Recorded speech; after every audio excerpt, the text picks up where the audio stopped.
제가 교육위원회 강의들은 사양할 수가 없겠더라고요. 왜냐하면 또 제가 또 마음에 있는 부분들이 있고 나누고 싶은 이야기들이 있고 또 앞으로도 저희 계산교회가 또 집중해야 될 부분이니까 사양을 할 수가 없습니다. 사양을 할 수가 없습니다. 특별히 제가 이제 미국에서 공부한 분야가 처음에는 어린이 신앙 발달이었어요. 그래서 이제 어린이 신앙 발달로 약 2년간 이렇게 집중해서 하다가 2년이 아니죠. 한 3년 정도 집중하다가 저희 이제 그 옆에 있던 그 휘튼 대학교 쪽에서 그 아동 그 논문 쪽에서 좀 문제가 생겼어요. 그래서 아동 뭐 인터뷰하고 막 그런 식으로 해서 이제 논문을 진행하는데 이제 휘튼 대학교 쪽에서 그 아동 관련 그 규정이 굉장히 너무 강해졌어요. 그래서 아동들을 면담을 할 때 그 아동이 어떤 한 공간에 있으면 부모가 그 창을 통해서 봐야 되는데 그 창은 또 안에서 밖을 볼 수 없는, 그렇지만 밖에서 안을 봐야 되는 그런 환경이 조성되어야 이 논문의 인터뷰를 할 수 있는 거예요. 아이들의 인터뷰를. 근데 이제 그런 공간이 찾기가 어렵고 또 그렇게 이제 할 수 있는 공간들이 없다 보니까 이제 거기서 이제 막히기 시작했죠. 그러면서 그러면 대상을 좀 바꾸어서 부모의 자녀 신앙 교육은 어떨까 해서 이제 주제를 바꿔서 이제 진행을 했습니다. 근데 저한테는 개인적으로 굉장히 좋았던, 그러니까 그냥 처음부터 부모의 자녀 신앙 교육만 공부를 했다면 제가 뭐 깊이 알 수 없었을 것 같은데 이 아이들에 대해서 어린 아이들, 특별히 영아기, 유아기, 그리고 이제 우리로서는 이제 유치부 아이들에 해당되는 그 아이들이 어떻게 신앙을, 믿음을 감각하고 또 표현할 수 있는가, 그런 부분들을 이제 공부를 하고 그 부모의 자녀 신앙 교육 하다 보니까 더 넓게 공부를 할 수 있었던 것 같습니다. 오늘 이제 나눌 이야기는 우리 아이 신앙의 첫걸음인데요. 그때 이제 장모님이 같이 이제 와주셨거든요. 그러면서 이제 저는 이제 아침에 깨면 나가야 되니까 저는 안 깨우고 아이들을 이제 자느라고, 어쨌든 밤에 그렇게 아이들이 안 자고 또 힘들어하고, 그때가 이제 영아 아이들을 키우던 시기잖아요. 그때가 생각나더라고요. 이 영상을 보니까 아마 여기에 영상에 나온 아빠들이 똑같은 아빠들이 아닐까.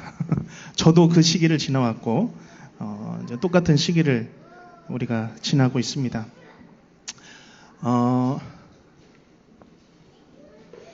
이 그림을 하나 보여드릴 텐데요.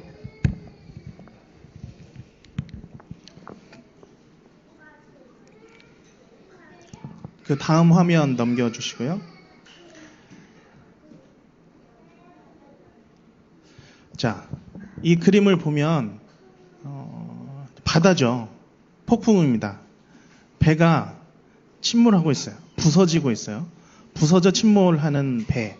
무엇 때문에 배가 침몰하고 있을까?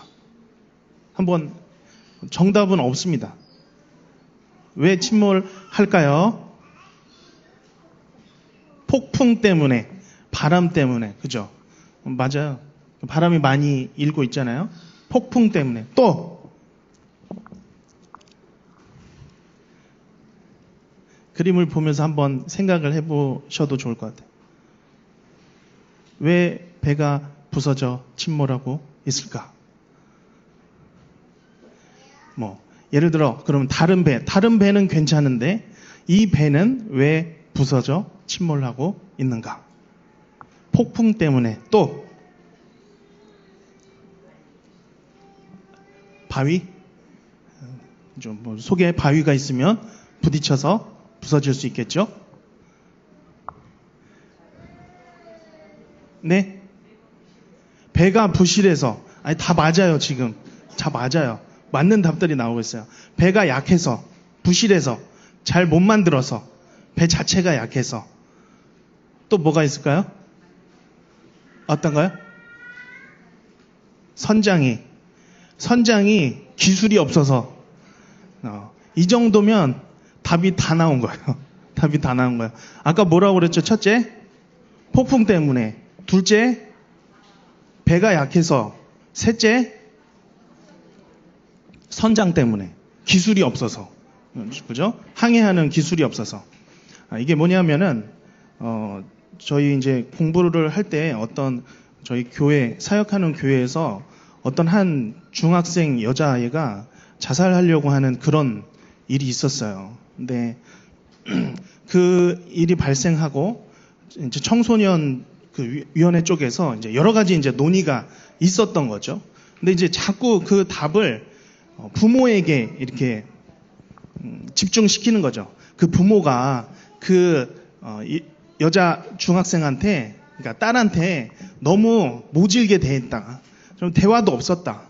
그리고 손찌검도 했다. 이제 그런 이야기로 막 흘러가는 거죠. 뭐냐면은 그 문제, 우리 가운데 살아가는데 생기는, 아이들한테 생기는 여러 그 문제들이 있죠. 근데 그 문제의 원인을 그냥 부모, 자, 여기서 배로 친다면은 선장의 이유로만 보고 있는 거예요. 근데 사실은 이 배가 지금 부서져 침몰하는 이유는 여러 가지 이유가 있는 거죠. 복합적인 이유 때문에 이 배가 침몰해 가는 거죠. 첫째는 맞아요. 선장의 기술이 없어요. 다른 배는 다 이 폭풍 가운데서도 항해를 잘 하는 기술이 있기 때문에 갈 수 있겠죠. 선장이 잘 못해서. 또 하나는 주위 환경이에요. 폭풍 후 이 배가 지나가는 환경이 너무 지금 모질죠. 그런 환경에 있기 때문에 이 배가 잘못 지금 움직이고 침몰할 수 있는 거죠. 또 하나는 이 배 자체예요. 그러니까 그 아이로 치자면 그 아이의 내면이겠죠. 내면의 어떤 기질이나 그런 성품이나 그런 이유로 이 배가 침몰하고 있는 거죠. 그러니까 그 아이에게 발생한 그 한 가지 문제는 그냥 단지 그 부모가 그 아이한테 잘못했다는 그런 문제뿐만 아니라 그 아이의 기질도 복합적으로 작용하고 그 아이가 자라온 환경도 같이 문제가 있는 거죠. 그러니까 결론은 이런 문제가 있을 때에 복합적으로 우리가 접근을 해야 된다라는 거죠. 부모도 노력해야 되는 부분도 있고 아이 자신도 바로 잡아야 될 부분이 있고 그 아이가 자라는 환경도 우리가 개선해 줘야 될 필요가 있다. 이제 그런 내용들 때문에 제가 이 그림을 보여드렸습니다. 그 시중에 보면 그리고 검색을 해보면 여러 가지 부모 양육에 관한 책들이 많아요. 마찬가지예요. 이 아이가 어떻게 하면 잘 자라날 수 있을까라는 그런 주제를 찾기 위해서 우리 부모님들은 이 부모라는 주제, 그죠? 부모의 양육이라는 주제로 접근을 해요. 근데 사실은 아이가 자라나는데 필요한 것은 부모의 양육도 중요하지만 이 아이의 기질 이해도 필요한 거예요. 이 아이가 시간이 지나면서 연령이 높아져 가면서 어떻게 신체적으로, 지적으로, 정서적으로, 사회적으로, 도덕적으로 발달해 가는가를 이 아이에 대한 이해를 해줘야 되는 거죠. 그것에 따라서 부모가 그것을 이해하면서 발달을 시켜주면서 도와줘야 되는 거죠. 마찬가지로 이 아이가 자라는 환경도 중요한 거예요. 사실은 이제 한국 문화 안에서 자라나는 아이들과 미국 문화 안에서 자라는 아이들은 확실히 달라요. 문화가 주는 그런 보이지 않는 양육의 관점들이 다 있다라는 거죠. 그래서 그 아이를 둘러싼 환경들이 굉장히 중요하다는 거고 그것이 이제 요즘에 이야기되고 있는 이제 생태학이라는 거죠. 그러니까 한 나무가 자라날 때에 그냥 한 가지 요인으로 자라는 것이 아니라 이 나무가 자라는 그 토양, 중요하고 나무 자체의 건강함도 중요하고 그리고 이 나무에게 양분을 주는 여러 가지 햇빛과 공기와 여러 가지 환경이 중요한 것처럼 이 한 사람이 성장하고 발달하는데 생태학, 이 아이를 둘러싼 부부와의 관계, 그리고 아버지와 직장과의 관계, 어머니 직장과의 관계, 그리고 아버지와 어머니 친구 그런 과의 관계, 이것들이 다 아이한테 영향을 주는 거예요. 그리고 그 동네 또는 신앙적으로 보면 교회의 정책, 당의 운영, 방침, 넘어서 한국 문화, 그리고 이 시대에 둘러싼 문화들이 복합적으로 이 아이의 발달에 영향을 준다라는 거죠. 뿐만 아니라 아이의 신앙 발달에도 영향을 준다라는 것을 우리가 생각하면서 이 강의를 좀 시작하면 좋겠습니다.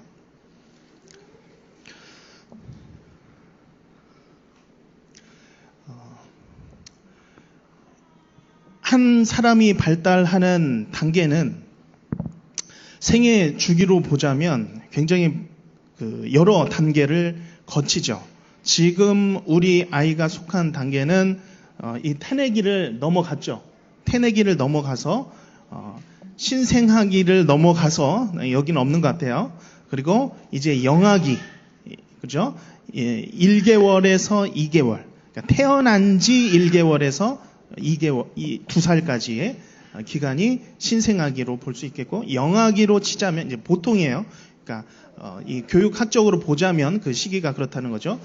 영아기 1개월에서 2세까지, 그리고 유아기는 2세에서 6세까지.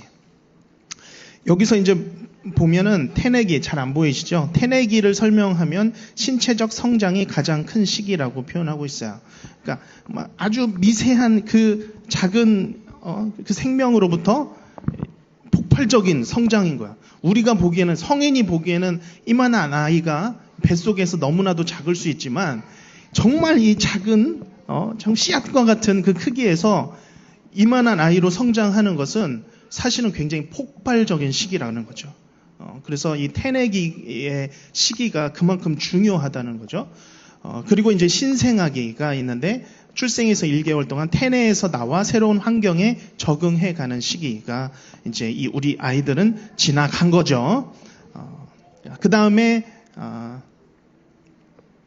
영아기 1개월에서 2살까지 인지와 신체적 발달이 급격히 진행되는 시기, 이 시기도 마찬가지로 굉장히 급격하게 진행이 되고, 그 다음에 이제 유아기 2세에서 6세 의사소통 능력과 기본적인 생활 습관이 형성되는 시기라고 볼 수 있습니다.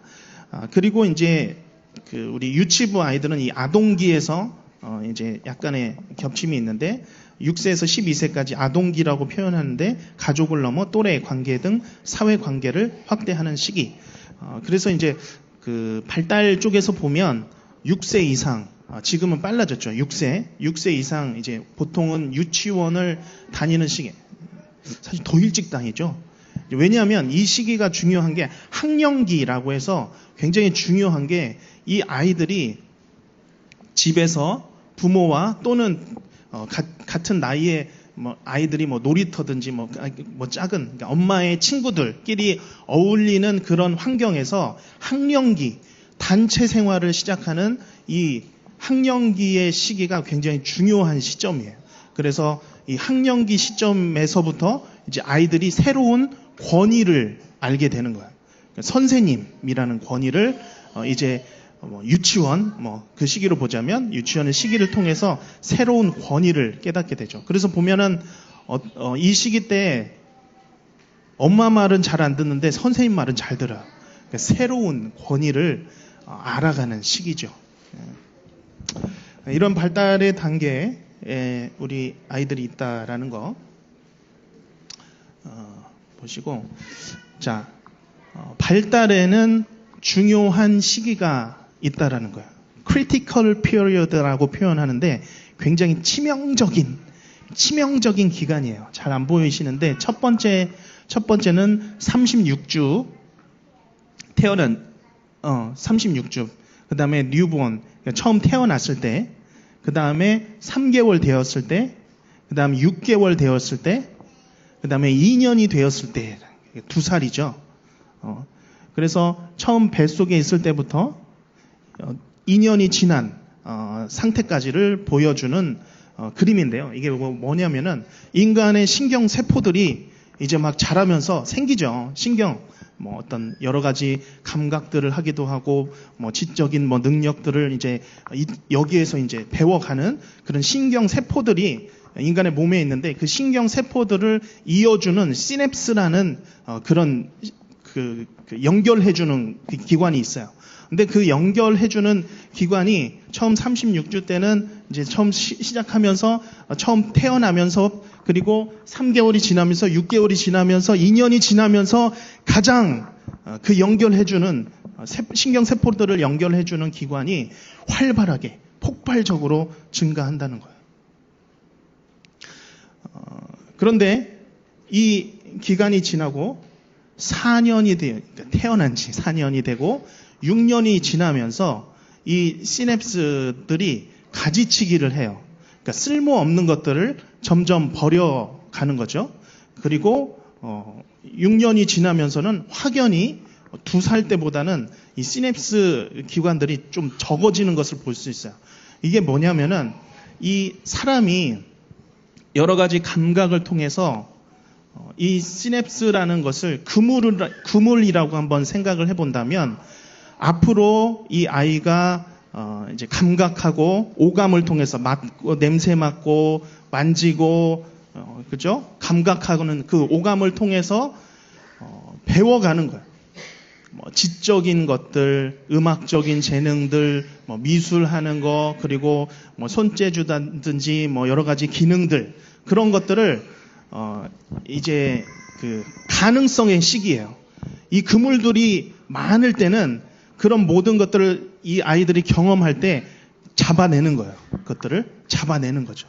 그런 기술들을 잡아내는 거죠. 근데 이 시기 때, 이 중요한 시기 때 그런 자극들을 주지 않으면, 오감의 자극들을 주지 않으면 이 인간의 몸에서 자동적으로 그것들을 쳐내간다는 거예요.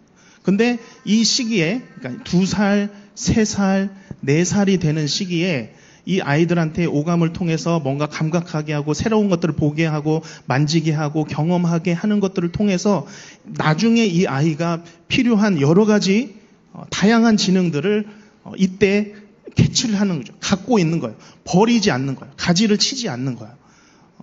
그래서 많은 경험을 하고, 많은 것들을 만지고, 많은 것들을 이 시기 때 제공을 해준다면 다른 아이들보다도 더욱더 많은 것들을, 그런 감각들을 가질 수 있다는 거예요. 더 많은 그물들을 가지고 있어서, 가능성들을 가지고 있어서 나중에 자라나는 데 도움이 된다는 거예요. 이거는 이제 어떤 뇌과학 쪽에서 이야기하는 건데요. 어색할 수 있어요. 왜 목사님 그 앞에 나오셔서 강의를 하면 성경 이야기를 해주셔야 되는데 이런 인체 과학 얘기를 해주십니까? 라고 했는데, 이제 제가 공부한 학교에서는 성경 위의 과학이에요. 성경 위의 과학. 그래서 성경만이 아니라, 근데 성경만으로 가르치는 그 교육학 학교들이 있어요. 신학교들이 있어요. 그러니까 미국에서는 이제 침례교 신학이 워낙 보수적인 학교들이라서 그곳에서는 성경적인 교육학 해서 이런 사회과학 분야들을 그냥 밀어내요. 이거는 세상 학문이다. 그래서 성경 안에서 교육들을 이야기하는데, 제가 배운 학과, 그리고 저도 그게 맞다고 생각하고요. 이 사회과학을 성경 위에 얹어놓죠. 그래서 사회과학에서 검증하고, 또 이것은 그 인터뷰나 여러 가지 과학적인 검증을 통해서, 과학의 분야도 하나님께서 인간의 몸을 과학적으로 만드셨고 그것들을 과학적으로 이해할 필요가 있다라고 저도 믿기 때문에 이런 이야기들을 하는 거예요. 이런 부분들이 그냥 우리가 버릴 이야기들이 아니라 굉장히 중요한 이야기라는 겁니다.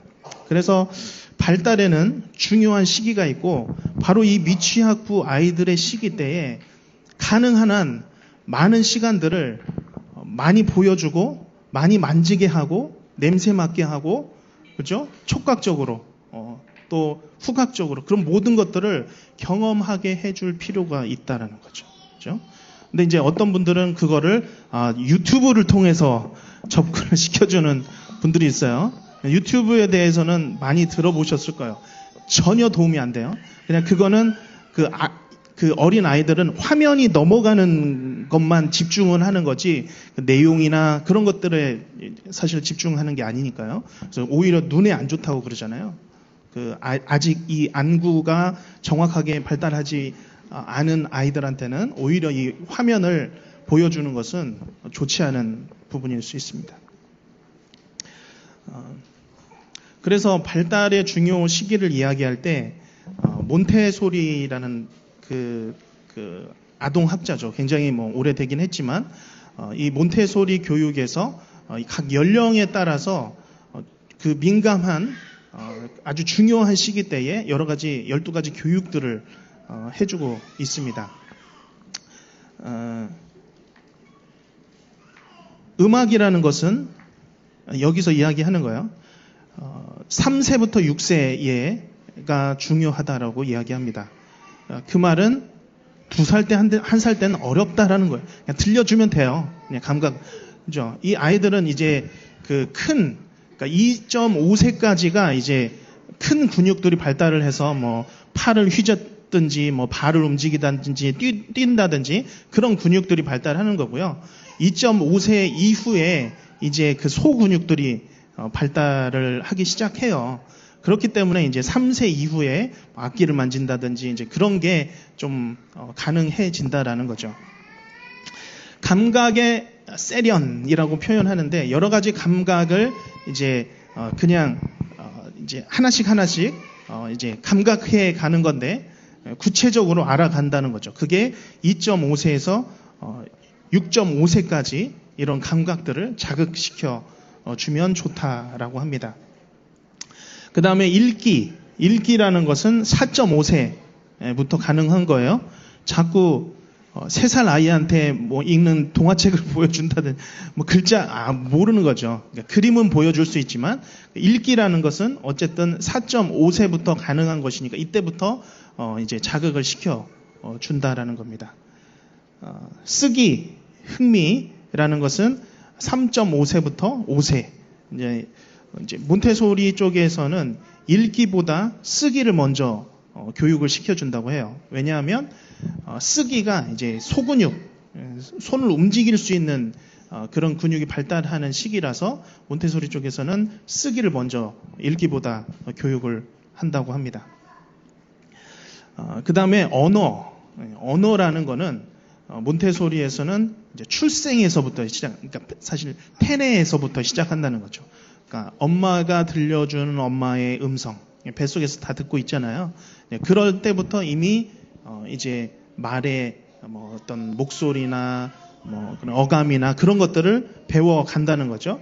뱃속에서부터 생후 소리에 관심이 생기고 6개월이 지나면 옹알이를 하고 그 다음에 2세부터는 문법을 구사하고 3세에서 6세에 언어에 큰 관심을 가지게 되고 여기에서는 이제 3세부터는 그 외국어를 가르쳐 준다면 3세부터 노출을 시켜줘라 이렇게 표현을 합니다.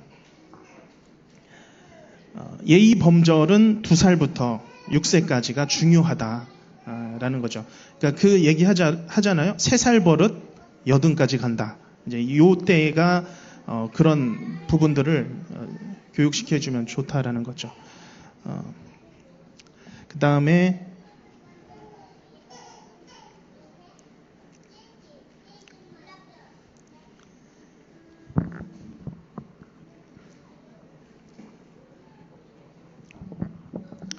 작은 물건에 끌리는 게 1세에서 3.5세 질서를 가르쳐주는 것. 그러니까 0.5세부터 3.5세인데 그 끝난 아이가 뭘 알겠어요 하지만 그러니까 아이의 환경이죠. 이 환경이 이 아이한테 굉장히 중요하고 이때 자라는 아이의 환경이 나중에 커서 영향을 줄 수 있다. 그런 부분들을 이야기하는 겁니다. 변기 사용, 그러니까 그 기저귀를 이제 떼고 혼자서 변기를 사용할 수 있는 그런 부분들을 훈련시키는 거죠. 이제 몬테소리 쪽에서는 1세에서 2.5세가 중요하다. 그다음에 패턴, 간단해서 복잡 패턴, 감각을 익히고 물건, 소리, 그리고 동물 패턴들.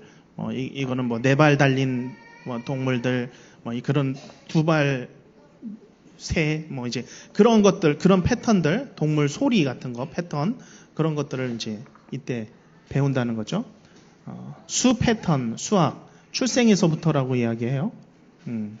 수 패턴을 관찰하고 그 관계를 관찰하는 3.5세면 비교, 분류하는 감각을 배운다라는 거고, 동작, 이것도 출생에서 6세까지 큰 동작에서 부터 미세하고 정밀한 동작으로 발달하는 거죠. 그래서 이제 이것을 보여드리는 이유가 발달에 굉장히 발달시켜줘야 될 그 중요한 시기가 있고, 그리고 또 6세 이전의 아이들한테 이런 참 삶을 살아가는 여러 가지 참 기본적인 부분들이 이때 교육이 된다, 영향을 준다라는 것을 좀 이야기 드리고 싶었습니다. 그 이름을 잊어버렸는데, 내가 배워야 할 모든 것은 어디에서 배웠다? 유치원. 삶을 살아가기 위한 모든 것은 내가 유치원에서 배웠다라고 표현해요. 유치원에서 뭘 배우죠? 인사하는 방법, 밥 먹는 예절, 그죠? 친구들과의 관계에서부터 이렇게 윗사람을 대하는, 선생님을 대하는 태도, 그런 것들을 배우잖아요. 그런가 하면 이제 발달하는 영역이 있는 거예요. 그러니까 아이들이 발달하는 영역들이 있는데, 먼저 신체적인 발달, 가장 중요한 기본적인 발달이 되겠죠. 아이들이 지금 시기 때 아주 폭발적으로 성장하고 있습니다. 지금 부모님들은 키 안 자라시죠? 오히려 줄어가시는 분들 이제 곧 생기실 겁니다. 아이들은 정말 폭발적이에요.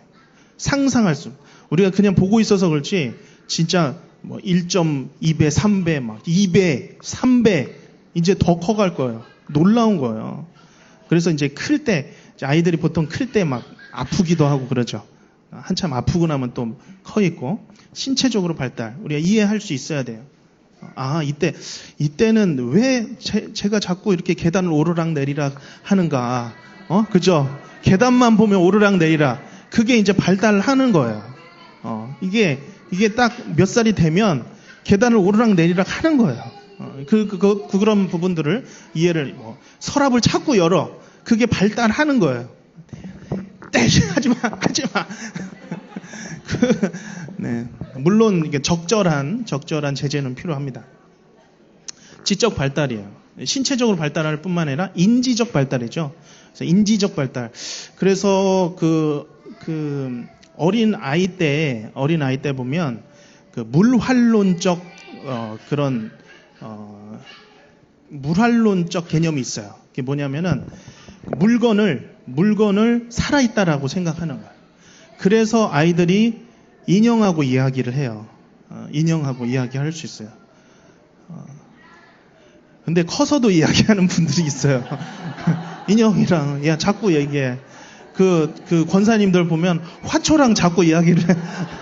이거는 식물인데, 그게 이제 물활론적, 그러니까 살아있다라고 생각하고, 그래서 그 인형 같은 거 아이들 굉장히 소중하게 여기고 살아있다라고 생각하잖아요. 아이라서 그래요. 아이라서. 뿐만 아니라 이제 심리적으로도 발달을 합니다. 그 마음, 그죠? 정서적인 발달이죠. 심리적인 발달은 이제 사회적인 발달과 이제 연결해서 보통은 심리 사회적인 발달이라고 표현을 합니다. 그래서 어떤 신뢰감 또는 자율감, 주도성, 그런 이제 정서겠죠.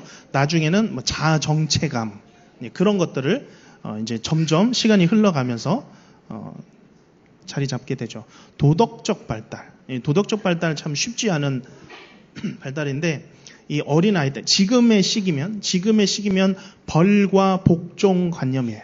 그러니까 착한 일, 뭐가 좋은 일인가, 무엇을 해야 좋은 일인가라는 그런 주제를 보자면 이 아이 때는 벌을 안 받으면 좋은 일이에요. 칭찬받으면 이게 좋은 일이에요. 그런 도덕적인 발달. 그래서 이게 이제 점점 발달해서 이제 나중에는 이제 뭐 그런 것까지 우주적인 도덕, 그래서 과연 인간으로서 이게 좋은 일인가 아닌가, 그런 관점까지 이제 발달을 하게 됩니다.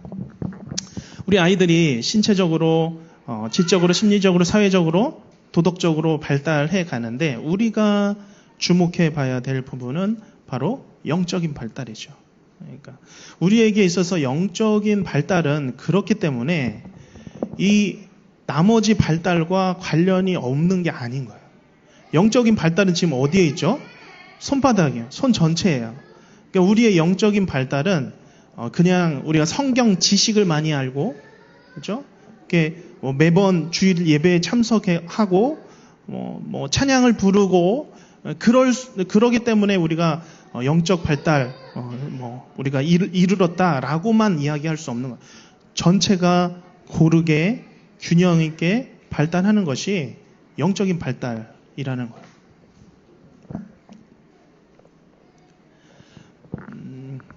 이 그림을 먼저 보면요, 신체적으로 발달을 했어요.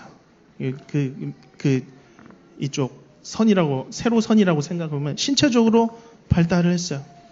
지적으로 발달을 했어요.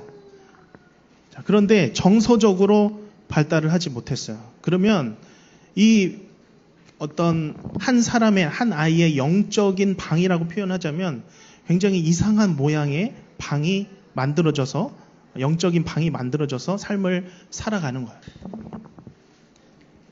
또 다른 발달을 보면 지적으로는 엄청나게 발달했어요. 영재야. 다 알아. 정말 어린 나이에 다 알아. 근데 정서적으로 그리고 도덕적으로 발달하지 못했어요. 이런 아이가, 이런 사람이 과연 영적으로 건강하게 자란 사람이라고 할 수 있을까? 신체적으로, 지적으로, 정서적으로, 도덕적으로 영적인 발달을 함께 발달한다는 거죠. 그래서 균형 있는 발달이 우리에게 있어서는 중요하다라는 것을 말씀드리고 싶었습니다. 제가 이제 처음 한국에 와서 총신대에서 학부에서 이제 전공 과목을 가르쳤어요. 근데 쉽지는 않았어요. 저는 그냥 제가 가르치고 싶은 것을 가르치면 끝나는 줄 알았어요. 근데 끝나면서 점수를 줘야 되더라고요. 와, 그게 너무 고통스러웠어요. 왜냐하면 이제 기독교 교육을 하는 학생들은 대부분 여학생들이고, 여학생들이 공부하기 시작하면 진짜 죽자 살자 합니다. 죽자 살자 하는데 그 아이들이 다 장학금을 받고 싶은 거예요. 근데 하위 30%는 C 아래를 다 줘야 된다는 거죠. 애들이 다 열심히 하는데, 그래서 정말 항의 전화도 엄청나게 받고 죽는 줄 알았습니다, 진짜. 그때 이제 함께 나누었던 이야기들이 에릭슨, 피아제, 콜버그, 파울러라는 사람이에요. 교육을 전공하시거나 들어본 분들은 많이 익숙할 겁니다. 에릭슨은 심리사회적인 발달, 가장 어떻게 보면 중요해요. 지금 요즘에 이제 부모 양육 주제로 하면 보통 이제 코칭으로 갑니다. 감정 코칭. 이전에는 이렇게 훈육 쪽으로 이야기가 됐다면 지금은 어떻게 이 아이의 감정을 이해해 줄 수 있는가, 어떻게 코칭해 줄 수 있는가 쪽으로 많이 이제 집중해 가고 있습니다. 심리 사회 발달, 이 아이가 영아기, 유아기, 아동기만 보자면 영아기 때는 신뢰감을 형성하는 과정이에요. 그래서 이 아기가 엄마의 살결을 느끼고 엄마의 미소, 아빠의 미소를 보면서 따뜻한 소리와 말과 표정, 그리고 이 아기가 표현하는 그 본능적인 표현들이 있죠. 배가 고프고 또 소변을 하고 또 몸이 불편할 때 그런 표현을 할 때 이 부모가 얼마나 민감하게 받아줬느냐를 통해서 이 아이와 그 부모와의 신뢰 관계가 형성이 돼가는 거예요. 근데 이게 영아기 때 이 신뢰 관계가 굉장히 중요한 이유는 저기 파울러에서 그 신앙 발달이 이야기하는데 우리의 믿음이라는 거 있잖아요. 뭐 지금도 우리가 다 믿음을 갖고 있잖아요. 이 믿음이 어디서부터 시작되는가라고 파헤치고 들어가 보면 이 영아기 때 아이와 부모와의 이 신뢰 관계로부터 시작되는 거예요. 내가 요청했을 때 내가 나를 돌봐주는 사람한테 요청을 했을 때 그 돌봐주는 사람이 나에 대해서 얼마나 민감하게 반응해 주는가를 통해서 신뢰가 발달하죠. 그런가 하면 불신감도 발달을 하는 거예요. 불신감이 뭐냐면은 내가 이렇게 표현했는데 일시적으로 받아주지 않을 때 아니면 계속적으로 받아주지 않을 때 이 아기한테 불신감이 생겨요. 반응하지 않는구나. 그래서 항상 앞에 보이던 엄마 아빠의 얼굴이 보이지 않을 때 아이가 울죠. 울다가 다시 엄마 아빠가 나타나면 다시 울음을 그치고 웃고, 그런 반복적인 과정이죠. 그런데 그렇다고 부모가 항상 이 신뢰감을 줘야지 하면서 항상 얼굴 앞에 보여주는 것만도 좋은 게 아닌 거예요. 이 아이의 발달을 위해서는 때로는 옆에 비켜줬다가, 그래서 아이한테 엄마 없이도 내가 이 시간을 정말 1분이라도 보낼 수 있다라는 것을 길러줘야 되는 거예요. 그런 면에서 이 불신감의 그런 감정을 발달시켜주는 것도 좋다라는 거죠. 그래서 이 에릭슨은 이런 부분들을 긍정적인 부분과 부정적인 부분들을 함께 발달시켜 주어야 된다는 게 중요하다고 이야기하고 있습니다. 예를 들어 걸음마기 때 유아기 전인데 걸음마기 때 아이들이 이제 누워 있다가 이제 걷기 시작하죠. 벌써 걷나? 이렇게 이렇게 기어가다가, 기어가는 것도 마찬가지예요. 자기가 원하는 그게 있기 때문에 기어가잖아요. 그래서 이제 걷기 시작해서 이제 자기가 누워 있을 때는 전혀 손대지 보지 못한 곳을 이제 움직이기 시작하는 거예요. 이때 이제 자율성이라는 게 생기기 시작하면서 이제 여러 가지 것들을 만지기도 하고 서랍도 열어보기도 하고 호기심에서 하는 거죠. 이 자율성이죠. 그래서 여러 가지 것들을 하는데 할 때마다 안 돼 하면 이 아이한테 수치감이 이제 생겨가는 거예요. 수치감이 안 되는구나. 근데 이 자율성이 성장해 가는 시기 때 너무 수치감을 안 돼 하다 보면은 이 아이 가운데서 안 되는 거야. 그러니까 좌절감이 더 큰 거예요. 자율성보다 더 큰 거예요. 그러니까 하는 아이, 여러 가지 것들을 만지는 아이들한테 허락이 어느 정도는 필요한 거죠. 그런데 또 반대로 이 아이들한테 자율성이 필요한 시기야.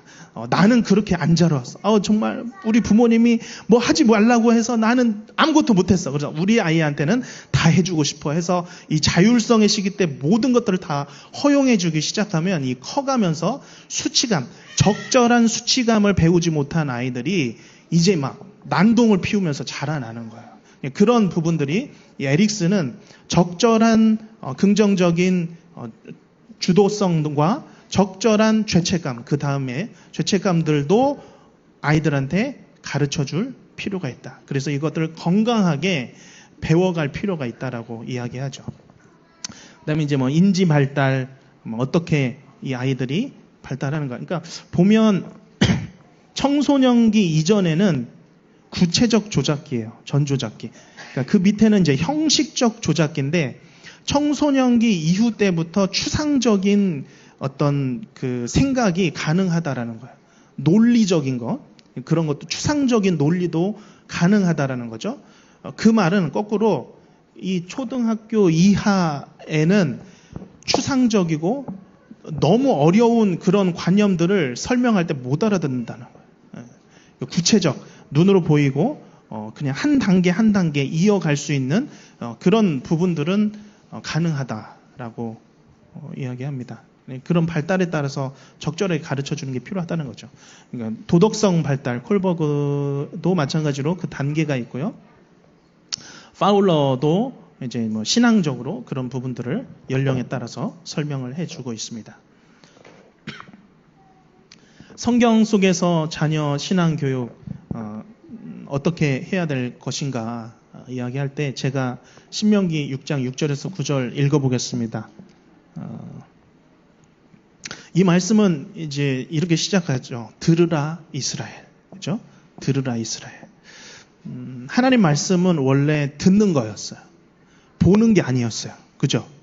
보는 게 아니었어요. 하나님 말씀은 원래 듣는 거였어요. 그래서 이제 기독교의 시작은 그 들음에서 시작된다라고 이야기하고요. 우리가 사실 이제 그 설교 시간에 그 화면에 있는 거를 같이 읽읍시다 하고 읽는 경우가 있죠. 근데 사실 우리가 화면에 있는 것을 보고 같이 읽으면 그게 무슨 뜻인지 모를 때가 있어요. 오히려 이거를 들을 때 더 이해가 잘 되는 경우가 있죠. 한번 들어보세요. 오늘 내가 내게 명하는 이 말씀을 너는 마음에 새기고 내 자녀에게 부지런히 가르치며 집에 앉아 있을 때든지 길을 갈 때든지 누워 있을 때든지 일어날 때든지 이 말씀을 강론할 것이며 너는 또 그것을 내 손목에 메어 기호를 삼으며 내 미간에 붙여 표로 삼고 또 내 집 문설주와 바깥 문에 기록할지니라. 아멘. 마찬가지로 이 그 아이들이 환경을 만들어주는 거죠. 부모가 만들어주고 이 아이가 이것들을 익숙하게 접할 수 있도록 부모가 그리고 환경이 만들어주는 거예요. 언제든지 무엇을 할 때든지. 제가 지난번 그 쉐마 그 특강 때도 한번 이야기를 했는데요. 세계적으로 부모로부터 자녀로 신앙 전수가 제일 잘 되는 민족이 어디일까 질문을 했습니다. 유대인 빼고 인도예요. 인도의 힌두교. 그 다음이 한국 기독교예요. 이거는 이제 그 리서치를 미국에서 했기 때문에 미국 내에서죠. 미국 내에서 어떤 인종이 부모로부터 자녀로의 신앙 전수가 잘 되는가? 인도인이었어요. 그 다음 한국인이었어요. 근데 또 한 번 조사를 하면 청소년 시기를 지난 이후에 어떤가라고 봤을 때 인도의 힌두교는 그대로 전수가 거의 갖게 됐어요. 근데 한국의 기독교는 청소년 이후가 되면 확연히 줄어요. 그 이유가 무엇인가? 정말 수많은 논문들이 있습니다. 궁금하니까. 근데 정말 가장 중요한 설명은 뭐냐면은 인도인들은 그 힌두교가 삶의 종교예요. 먹는 거, 입는 거, 사람들을 만나는 것. 뭐 사실 그들 안에 뭐 계급도 뭐 있다고 하지만 사실 그것도 다 마찬가지죠. 그런 뭐 인도 안에 있는 그런 계급도 사실은 종교죠. 모든 게 삶의 모든 말 표현이나 사람들과의 관계나 먹는 거나 다 종교예요. 그런데 한국의 기독교는 교회에서만 종교인 거예요. 교회에서 기독교예요. 근데 집에서는 유교예요. 유교. 그래서 교회에서는 정말 모든 게 평범하고 모든 게 다 허용이 되고 사랑으로 남녀노소 서로가 주 안에서 하나입니다. 나오는데 집에 가면 부모님이 그냥 완전히 왕이 되는 거죠. 막 소리 지르면서 그렇게 하면 되겠냐 막 하면서 막 그러니까 교회에서의 모습과 교회에서의 문화와 집안에서의 문화가 너무 다른 거야. 그래서 이 아이가 한국의 그 아이들은 그래도 청소년까지는 잘 따라오죠. 그게 이제 그 종교라는 아이들의 종교라는 잘 따라와요. 끌어오면 따라온다라는 거예요. 청소년 때까지는. 근데 청소년이 지나고 자기의 종교를 자기가 선택한, 그러니까 특별히 이제 미국은 보통 대학을 가면 다 도망가죠. 다른 주로 도망을 가요. 다른 주로 도망을 가면 그냥 1년에 한 2번 만나는 거예요. 그러니까 다 도망가요. 줄을 넘어가요. 그러니까 이제 부모를 떠났을 때는 자기의 신앙을 선택할 수 있는 거죠. 그때에는 버린다는 거예요. 그렇지 않으면 한국 교회에 머물지 않고 이제 미국 교회나 그런 다인종 교회로 들어가게 되는 거죠. 그거예요. 그러니까 삶을 살아가는 문화가 종교인가, 기독교인가, 신앙인가 라는 거죠. 여기 말씀에 보면 에이 유대인인가 그러지 않아요. 성경이에요. 하나님이 가르쳐준 말씀 안에서 가정의 분위기는 어때요? 삶이 신앙이에요. 삶이 신앙. 부모가 신앙을 가르쳐 주는 거예요. 그대로 알려주는 거예요. 그걸 이야기하고 있는 거죠.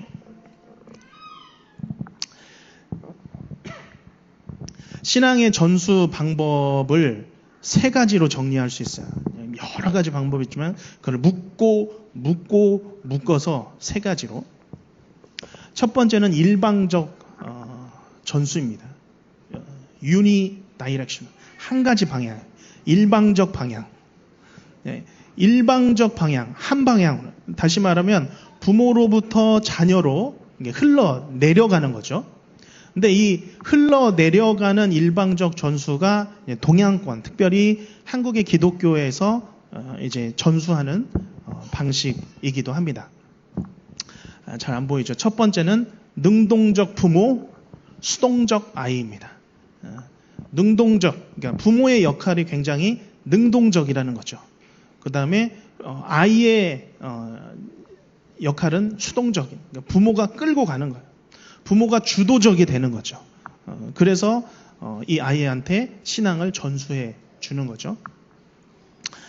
모델링을 통한 본보기를 보여주는 거예요.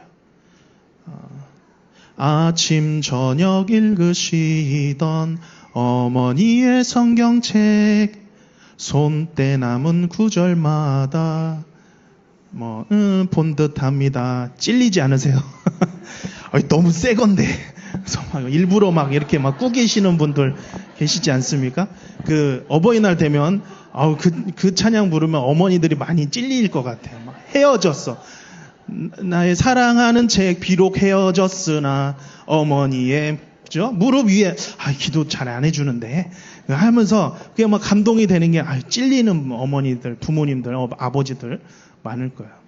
그러니까 일방적인 그런 분들 많아요. 그러니까 신앙을 전수받은 분들 중에 어머니가 제가 청소년 때 어렸을 때 항상 머리맡에서 저를 기도해 주시다.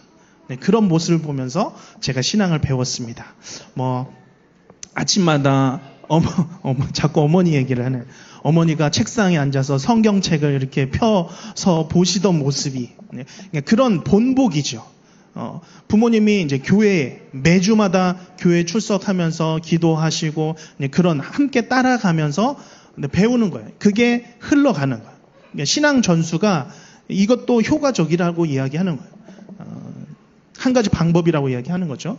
모델링, 본보기를 통해서 전수가 된다는 거예요. 이 일방적인 것은 지시적이죠. 그러니까 부모로부터 아이에게 한 방향, 지시적, 보통 가르치고 또는 훈계하고 주도적으로 이끄는 거니까요. 정기적 교회 모임에 참석하기, 다른 말로 끌고 가는 거야. 주일마다 끌고 가면 딸려옵니다. 이 아이들 근데 어렸을 때는 또 아이들이 가자고 해서 부모가 따라오는 경우 많아요. 좀 가자고 애들이 교회 가야 돼. 제가 애 때문에 교회에 나옵니다. 그런 부모들도 상당히 많습니다. 이제 믿음이 약하신 부모들 중에는 있지만 어쨌든 아이들을 끌고 오면서 교회 학교에 출석시키면서 이제 자연적으로 이제 신앙이 성장해가는 아이들이 있죠. 이게 이제 학령기 시절 때 이제 효과가 있다라는 거예요. 그죠? 이것도 많은 효과가 있고, 또 이제 특별히 우리도 저도 마찬가지로 일방적인 이 신앙 전수를 통해서 저도 부모님으로부터 이제 신앙을 전수를 받게 된 케이스가 되겠죠. 또 한 가지는 양방향이에요. 한 방향이 있으니까 양방향도 있겠죠. 양방향은 가장 중요한 게 대화예요.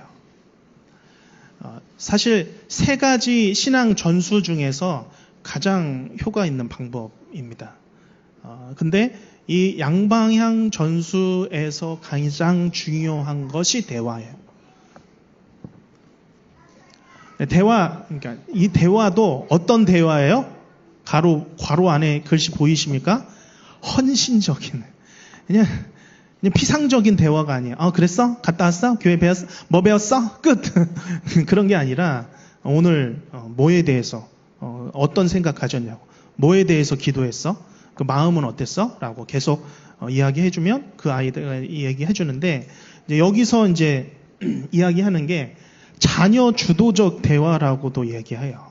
그러니까 자녀가 시작하고 자녀가 끝이는. 그러니까 부모가 끝을 맺는 기도가 대화가 아닌 것이죠. 그죠? 그래. 끝. 그게 아니라 자녀의 이야기를 끝까지 들어줄 수 있는 대화라는 거죠. 그런데 이 대화뿐만 아니라 부모 자녀와의 관계에 이제 여러 이런 자료들은 여러 정말 수많은 사람들의 케이스들을 인터뷰하고 그런 인터뷰했던 단어들을 조합한 거예요. 어떤 단어들이 많이 나오는가. 신앙이 효과적으로 전수됐던 가정에서 부모들이 자녀에게 어떤 태도로 어떤 자세로 대화했는가 관계를 가졌는가라고 할 때 가장 많이 나오는 단어 그게 바로 따뜻함과 지지였어요. warm이라고 표현하고 supportive라고 표현을 해요. 그러니까 따뜻한 대화예요. 그러니까 영혼 없는 대화, 그죠? 그냥 피상적인 대화가 아니라 이 아이를 정말 내가 너의 마음을 읽고 있어. 나는 너를 다 이해하고 있고 너의 말을 끝까지 들어주고 싶어라는 자세로 지지하는, 그렇죠? 따뜻함으로. 그 다음에 나는 너를 지지해. 나는 너의 생각을 존중해. 어떤 말을 해도 나는 들어줄 수 있어라는 그런 지지. 이게 수많은 사람들의 신앙 전수하고 있는 가정들을 인터뷰했을 때 나오는 태도예요. 이런 대화와 따뜻함과 지지가 있는 가정에서 아이들이 학령기 시절을 보내고 또 청소년기가 지나고 대학생이 되고 자기 일들을 해 나갔을 때 아이들이 신앙을 간직하게 된다라는 거예요. 간직하게 된다.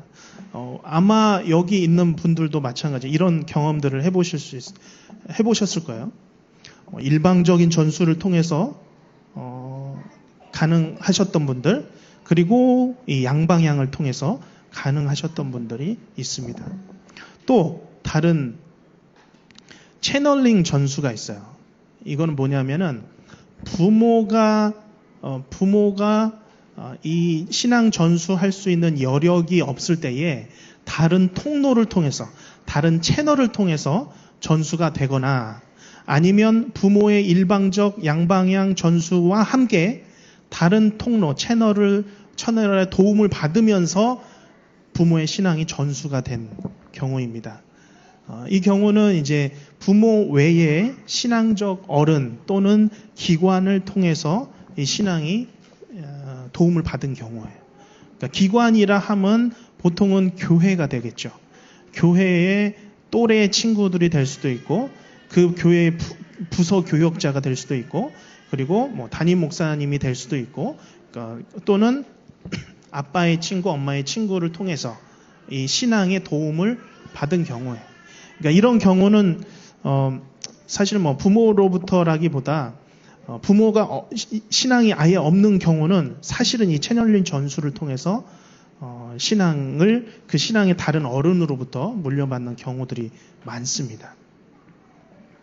신앙의 친구, 교사, 목회자의 도움을 받는데, 이런 채널링 전수, 그러니까 교회의 도움을 받는 거죠.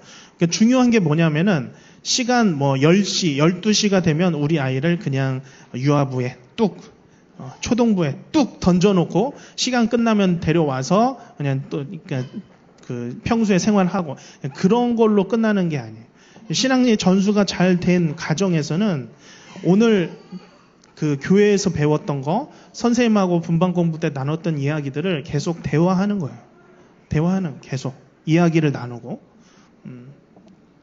그리고 상담도 요청하는 이 아이가 교회에서 부서에서 잘 활동하고 있는지 어떻게 친구들과의 관계는 어떤지 설교하고 있으면 태도는 어떤지를 계속 선생님과 목회자를 통해서 피드백을 받아가면서 관심을 갖는다라는 거예요. 그런 가정이 신앙이 전수가 잘 된다라는 거예요. 그러니까 여기 있는 부모님들은 이제 아이들이 미취학부에 있지만 정말 순식간에 크잖아요. 어느 순간 보면 이제 중학생, 고등학생이 돼 있어요. 근데 그 중학생, 고등학생이 되는 사이에 이런 것들을 다 놓쳐버려요. 왜냐하면 삶이 너무 바쁘다 보니까. 근데 저도 이런 부분들을 인터뷰를 해봤는데 이런 이야기들을 하세요. 그때 내가 돈을 벌려고 아이들한테 소홀했던 부분을 나중에 만회해보려고 하니까 이때 벌었던 돈보다 더 많이 비용으로 치자면 더 많이 들더라. 그리고 이 관계, 그때 잃어버렸던 관계는 나중에 회복하려고 하니까 회복이 안 되더라 라고 표현을 해요. 그러니까 이 시기가 너무 중요한 거고 이 시기를 그런데 우리가 삶이 바쁘다 보니까 그냥 넘어간다는 거예요. 지나간다는 거예요. 아이들하고 따뜻한 대화 한번 못 해보고 아이들한테 신앙 한번 제대로 점검하지 못해보고 그냥 지나간다는 거예요. 근데 지나가다 보면 나중에 이게 되돌릴 수 없다는 어떤 비용으로도 되돌릴 수 없는 시간이 찾아온다라는 거죠. 그래서 저는 이런 모임들이 중요하고 사실은 여기 계신 분들도 이렇게 한번 들어서는 안 돼요. 계속 들어야 돼요. 이게 어떻게 보면 또 하나의 성인 학습이에요. 계속 들어야 돼요. 계속 들으면서 변화가 돼요. 한 번 듣고 변화되기는 쉽지는 않은 거죠. 그래서 이런 특강들이 있으면 여기 계신 분들은 계속 찾아오셔서 참석을 하셔야 생각이 자극을 받고 변화가 될 수 있습니다.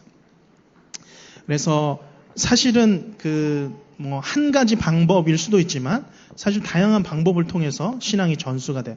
저 같은 경우는 일방적 전수와 채널링 전수를 통해서 신앙을 갖게 되었습니다. 그러니까 부모님이 워낙 아버지 너무 무서우신 분이시고 그런 분이시라서 사실 따뜻한 대화나 그런 부분들은 크게 이제 경험은 못 해봤어요. 근데 어쨌든 그 모델링 부분과 그리고 채널링, 그러니까 교회를 통해서 또래와 목회자 부서 목회자를 통해서 굉장히 큰 도움을 받았죠. 양방향 전수 해줄 수 있는 분들 너무 사실은 귀하고 사실은 가장 잘 전수가 될 수 있는 방법입니다. 그래서 이 부분들을 같이 좀 마지막으로 이제 밥 먹어야죠. 4가지 정도만 살펴본다면 영아기 때는 다양하게 안아주기. 지금도 사실은 마찬가지예요. 유아기에 있는 아이들 보면 다양하게 안아주기. 촉감 중요해요. 신뢰를 형성해요. 사랑이 무엇인지를 이때 사랑이라는 추상적인 단어를 모르지만 구체적으로 사랑의 어떤 감각을 배워가는 시기예요. 굉장히 중요합니다. 마음껏 움직일 수 있는 환경을 주는 게 중요하고요. 다양한 질감, 색감, 장난감, 너무 큰 자극을 주는 것은 자제하는 것. 재밌죠. 아이들을 이렇게 들었다가 공중에 던졌다가 이렇게 받고 아이들이 깨르르르 웃고 그게 들었죠. 애들이 좋아서 웃는 게 아니라고. 무서운 거를 이렇게 표현할 수가 없어서 이거 감정은 뭐지 하면서 웃는 거라고 하더라고요. 근데 이제 아빠들은 재밌다고 너무 큰 자극. 네. 인지 발달, 영아기 때 스스로 주변을 탐색하게 해주고 또 언어적, 비언어적 반응을 해주고 책을 읽어주는 거죠. 목소리를 들려주고 그림을 보여줘. 과대한 기대는 자제하고 심리사회적 발달은 잦은 접촉 중요하고요. 영적으로는 신뢰라는 것 굉장히 중요합니다. 이 아이들이. 그래서 이 아이들이 부모와의 신뢰 관계를 통해서 하나님과의 신뢰를 알아가는 거예요. 유아기 때 자율성을 주기도 하고 자제하는 것도 중요합니다. 적절한 그러니까 표현이 그런데요. 수치감이라고 번역을 한 거죠. 이건 안 되는 거구나. 그걸 느낄 수 있도록 알게 하는 게 중요합니다. 마음껏 옮기지 이거 같은 것으로 봐도 되고요. 유아기 때는 인지 발달을 위해서 짧고 단순한 문장으로 가르치기. 이렇게 유아기 때라고 잘못해서 혼내는데 너무 길게 말하는 분들이 있어요. 못 알아들어요. 짧게. 벌과 복종의 개념 아까 이야기했죠. 이 아이들이 추상적인 도덕적인 개념을 이해할 수 없습니다. 이때는 이렇게 하면 안 돼 하면서 어떤 벌의 부분들을 표현해 주면 그거는 하면 되는구나 안 돼야 되는구나 그런 것들을 알 수 있다라는 거죠. 영적 언어를 말과 노래로 이제 놀이로 성경을 가르치고 신앙의 모방성 예배 형식 가르치기. 그러니까 유아기 때와 유치부 시기 때는 말이 폭발적으로 발달하는 시기예요. 이때 말이 굉장히 많이 배우고 그리고 사실 말을 안 하고 있는 아이들 굉장히 걱정이 많이 되지만 사실 머릿속에 있는 거예요. 그 아이들은 머릿속에 있는데 이걸 말로 표현하는 게 어렵기도 하고 주저하기 때문에 안 하고 있는 거지 말이 느린 아이들이. 근데 이 안에 굉장히 많은 단어들을 갖고 있는 거예요. 이 시기 때는 신앙의 언어들을 계속 가르쳐야 될 필요가 있고 그렇지만 추상적인 단어보다 구체적인 단어들 그러니까 교회에서 하는 그 찬양 같은 거 너무 좋아요. 그 표현들 아이들한테 딱 맞는 표현들이잖아요. 제가 어디 교회를 갔는데 정말 오래된 교회, 전통적인 교회입니다. 근데 그 교회는 처음 갔는데 유치부에서 생일 축하 노래를 불러줬어요. 근데 노래가 뭔지 아세요? 지금까지 지내온 것 주의 크신 은혜라. 아이들이 그 노래를 생일 축하 노래로 부르고 있어요. 진짜 와. 그 3절 뭐예요? 아시는 분? 주님 다시 배울 날이 날로 진짜 속이 터졌습니다. 아주 금지곡 금지시켰습니다. 아이들한테 맞는 단어들이 있는 거죠. 성장 속도를 이해하고 만지고 활동하고 활기 넘치는 놀이. 사실 이제 아이들이 돌아다니는 것이 당연해요. 시끄러운 것이 당연해요. 시끄럽지 않으면 아이들이 죽은 거죠. 떠드는 거 당연하죠. 얼마든지. 그래서 만지고 활동할 수 있는. 그래서 미취학부 부서 내에서도 우리가 말씀을 가르치고 그런 것도 중요하지만 계속 활동을 할 수 있는 그 자극을 줄 수 있는 그런 놀이들을 해야 되고 그 놀이 안에서 배워갈 수 있는 것들을 접근을 해주시면 좋습니다. 언어 발달이 굉장히 많이 되는 시기이기 때문에 이 언어 쪽으로 많이 자극을 주자는 거죠. 암기력. 이때 특히 이제 유치부 아이들 보면 암기 잘해요. 이런 것들도 사실 그 암기가 그 청크라고 하죠. 단어들을 끊어가면서 외울 수 있는 게 이제 암기력인데 그 암기력을 이때 그 자극을 시켜주면 커서도 굉장히 도움이 됩니다. 어떤 것들을 그냥 바로 이해하고 글을 읽을 때도 이제 이후 시기가 되겠지만 그 암기 같은 거 하게 되면 글 읽을 때도 쭉쭉쭉쭉쭉 넘어가는 그런 능력을 또 키울 수도 있죠. 집단 활동을 이제 유치부부터 시작하고 또 책임, 임무 부여, 역할 놀이가 가능하다는 거죠. 아빠 놀이, 엄마 놀이, 소꿉 놀이 있잖아요. 엄마 놀이, 아빠 놀이 이게 가능하게 되는 시기라는 거죠. 실패를 통해서 학습해 간다는 거예요. 그러니까 잘못할 수 있어요. 근데 그 아이들이 잘못하지 않도록 내가 막아주는 거, 그거는 오히려 능력을 경감시켜 주는 거죠. 그러니까 실패하면 아이들이 배워요. 아, 이건 안 되는구나. 이렇게 하면 안 되는구나를 통해서 아이들이 배워갈 수 있는 시기가 유치부 시기라는 거죠.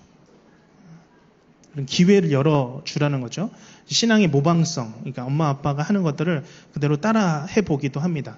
엄마 아빠가 어떻게 하느냐에 따라서 아이가 침대 위에서 무릎을 꿇고 어느 순간 기도를 하든지, 아니면 어느 순간 소파에 발을 두고 이렇게 누워서 TV를 보고 있든지, 아주 그 엄마 아빠의 모습을 그대로 모방하는 시기가 되니까요. 아이 말과 일치하는 찬양, 마찬가지죠. 그러니까 아이의 말의 수준과 일치하는 찬양, 단어, 성경의 어떤 표현들을 제공해 주는 게 중요하다는 거죠. 예배 순서에 참여시키는 것도 역할이 가능하다고 했잖아요. 그래서 뭐 헌금위원 뭐 그런 것도 이제 유치부 시기 때 그래서 가능한 거고요. 관심과 사랑 아이들이 느끼고 그것들을 배울 수 있다라고 합니다. 뭐 조금 시간이 지나간 것 같은데요. 앞으로도 이제 그 우리 교회 안에서 우리 딱 이만한 아이들을 둔 부모님들, 그리고 조금 더 이제 된다면 뭐 유년부 1, 2, 3학년 정도 아이들 둔 부모님들이 굉장히 중요한 세대래요. 우리 계산교회에서 굉장히 허리, 그리고 우리 주일학교와 어른들을 이어주는 허브가 되는, 이제 이어주는 브릿지가 되는 그런 시기예요. 여러분들이 굉장히 중요합니다. 굉장히 소중하고요. 그리고 아이들이 정말 금방 자라나기 때문에 우리 계산교회 안에서도 일꾼이 될 수 있는 아이들이 여기 다 지금 앉아 있는 겁니다. 앞으로도 신앙 성장을 위해서 계속 도움을 주시면 좋겠습니다. 제가 기도하겠습니다. 귀하신 하나님 감사합니다. 오늘 이 오전 시간을 통해서 우리 아이가 어떻게 여러 전인적으로 발달을 해가고 또 신앙적으로 성장해 갈 수 있는가 함께 고민하며 어떻게 이 성장을 위해서 도와줄 수 있는가를 함께 이야기 나누게 하심을 감사를 드립니다. 이 아이들 안에 있는 귀한 신앙 우리가 잘 키워줄 수 있게 하시고 하나님 안에서 말씀으로 양육하는 우리 모든 부모들 되게 하여 주시옵소서. 예수님의 이름으로 기도하옵나이다. 아멘. 감사합니다.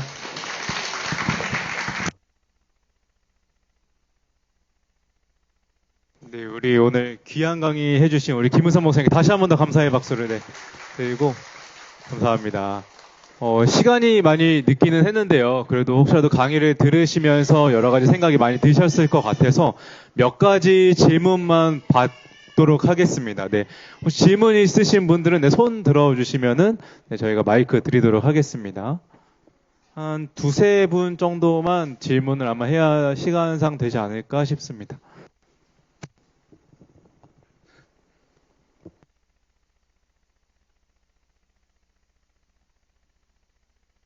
네.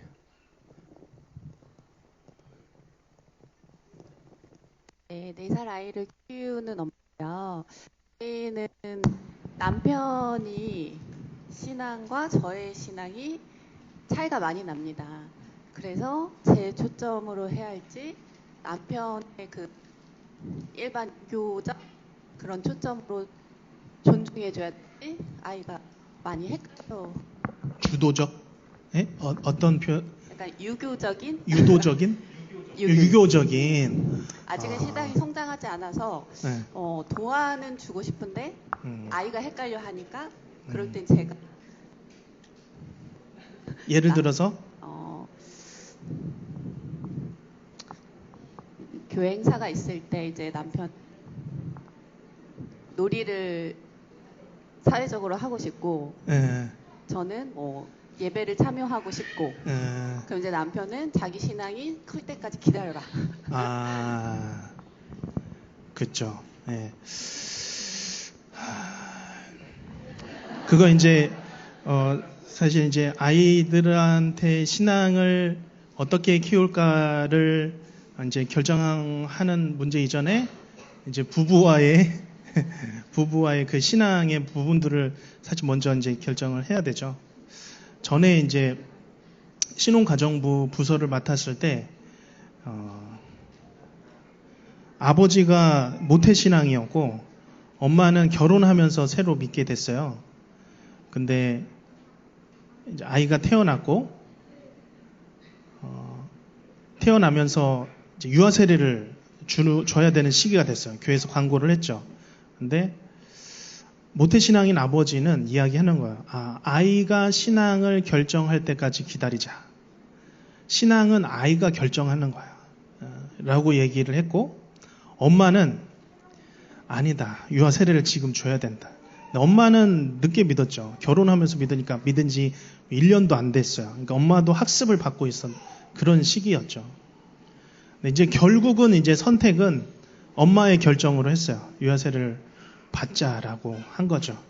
신앙의 부분은 그런 것 같아요. 물론 아빠와 엄마가 둘 간의 의견이 일치될 때까지 아이들을 일단 지연시키거나 보류시킬 수도 있는데 그러기 시작하면 이제 그게 언제일지 몰라요. 그게 1년이 지나고 2년이 지나고 3년이 지나고 그러면은 사실 아까 이제 이야기했던 그런 부분들이 다 그런 거예요. 그러니까 중요한 시기를 다 놓쳐버리는 거예요. 중요한 신앙에 있어서 굉장히 중요한 부분을 놓쳐버리는 거고 어떤 부분에서는 이제 엄마가 아빠한테 뭐 가정의 문제이기 때문에 가정의 그 어떤 해결해야 되는 거기 때문에 속도는 다를 수 있지만 어느 순간에는 아마 이야기할 수 있을 때가 있을 거예요. 우리 아이는 신앙으로 키우자. 이 신앙의 부분은 좀 같이 좀 지원을 해주자. 그런 의견의 일치가 필요할 때가 이야기를 해줘야 될 때가 찾아올 거예요.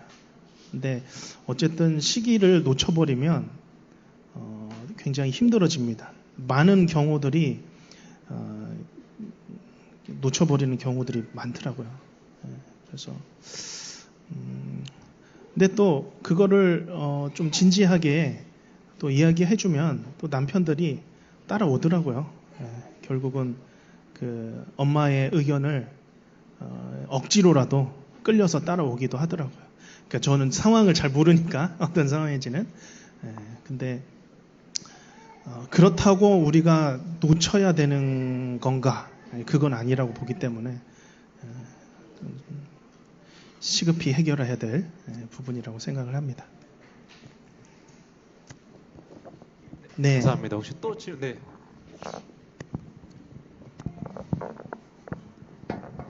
저는 이제 이 아이들은 중고등학생인데 저는 이제 유치부 교사로 섬기고 있습니다. 그런데 이제 유치부 교사를 하면서 느끼는 거가 뭐냐면 아까 목사님 말씀에서 그 유치부 아이들이 신앙 그 습관을 길어야 된다고 이렇게 봤는데 이제 그 아이들이 이제 기도할 때나 이렇게 보면은 그 전까지는 교사가 이제 모범을 보이면 아이들이 따라한다 그렇게 들어서 이제 기도하는 거를 먼저 내가 하고 아이들이 언젠가 나를 보고 기도를 하겠지. 근데 어느 순간 보면 선생님들만 기도를 하고 있고 아이들은 이제 하는 거예요. 그래서 지적을 해야 되나 아니면 그것까지도 기다려야 되나 그런 거에 대해서 좀 구체적으로 조금 알고 싶습니다. 네.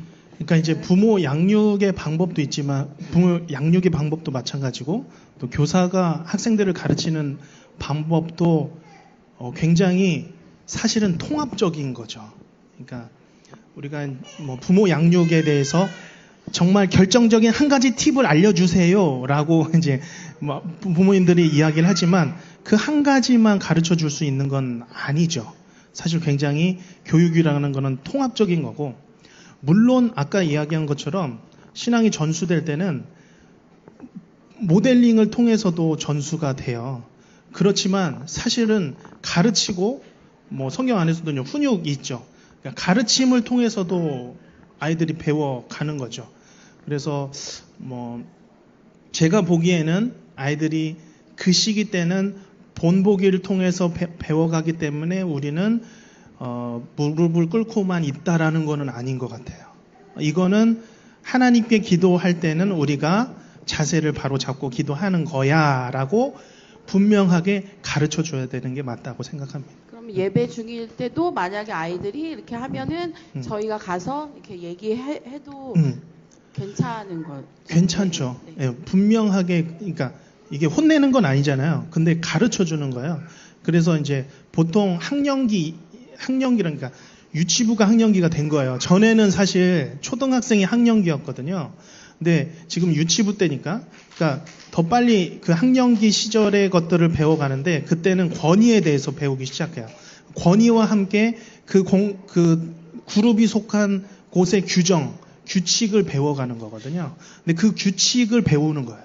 근데 그 규칙을 알려주지 않고 그냥 일방적으로 본을 통해서 배운다라는 것은 그냥 어떤 교육이나 그 양육의 한 가지 부분만 보고 있는 거니까요. 네, 감사합니다. 네.